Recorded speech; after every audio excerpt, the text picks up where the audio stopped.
It is a trump card. This war is coming to a close. There's no doubt on that. But how we close this war will very much determine our generation, our next generations, and beyond that, their life. Well, this is our trump card. It would be ridiculous to ever share this. So these are words of the Secretary of State and others. We've got two sort of large camps, but don't think that they're one-person individual.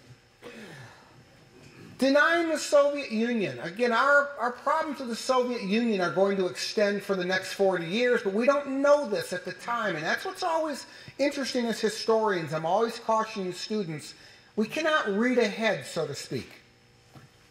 In July of 1945, a Cold War with Russia is not inevitable. Nobody wants that. We've just gotten through 3+ years of war. We're barely on the finish here. Nobody wants this. So will this bomb alleviate future problems with Russia? Will it not? We already have an agreement with Russia to help us in Japan. And that was something that was secured earlier, Russia's help with the invasion of Japan. We don't need that now, and we can deny post-war spoils to Russia. And certainly, this is not the end of development. There's far more, the physicists tell us, with hydrogen bombs. And hydrogen bomb would be invented not till 4 years later. And ultimately, what we know about a hydrogen bomb is that it has about 20 times the capability of the existing bomb, yet it was very small, could literally fit in your suitcase. So these are some developments we never want to give up to the future. So this is what Harry Truman is hearing outside of both ears. And ultimately, as we know from the infamous statement of Harry Truman, the buck will stop right with him. So Truman has some alternatives. Operation Downfall, the invasion of Japan. Japanese peace feelers. Soviet Union, they have already decided to declare war on Japan, as was agreed. They're maintaining that agreement. Test bombs. All of these are things that Truman is thinking about, and he has to weigh these out and make an ultimate decision. Operation Downfall. This was scheduled for October of 1945. Approximately 900,000 troops would be involved. We were going to continue the firebombing. For the past few months, we've been firebombing quite successfully Japan. So much of the Japanese cities, the infrastructure, their homes were built out of wood. And what we were using for firebomb was actually napalm, which is somewhat of a, well, if you think when you're camping, remember those little cans of Cerno, that jelly substance that you light on fire to help with camping? That's really what the firebomb was at this time. Except for it burned at such a high temperature, it would literally, this gelatin substance would fall on structures and burn right through them. There's so much to look at this, and we don't talk about the war crimes and the Nuremberg trials. It's just not something we can fit into one short semester. But what are the ethics of killing 100,000 Tokyo citizens in one night of firebombing?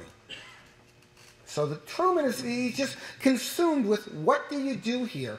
Operation Downfall, again, casualty estimates, they were estimates, nobody knew, but they were certainly extraordinary estimates.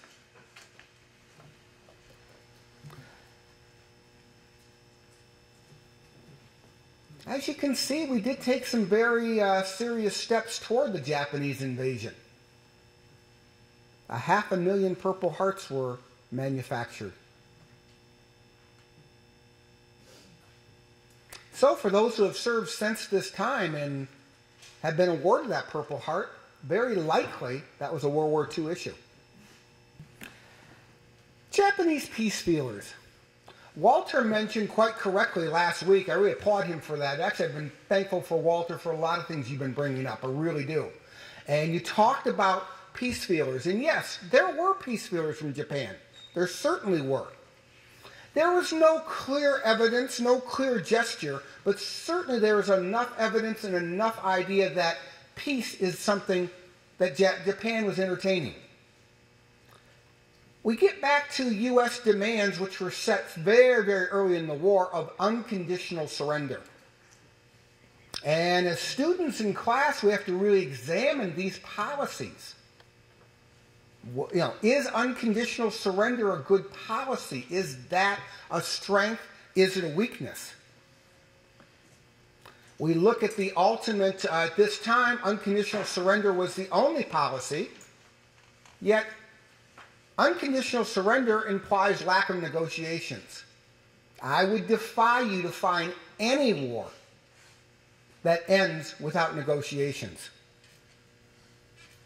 So fortunately, unconditional surrender has not really been uttered in the last 70 plus years.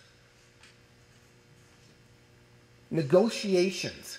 When you refuse to negotiate, I think that's a sign of tremendous weakness, not strength.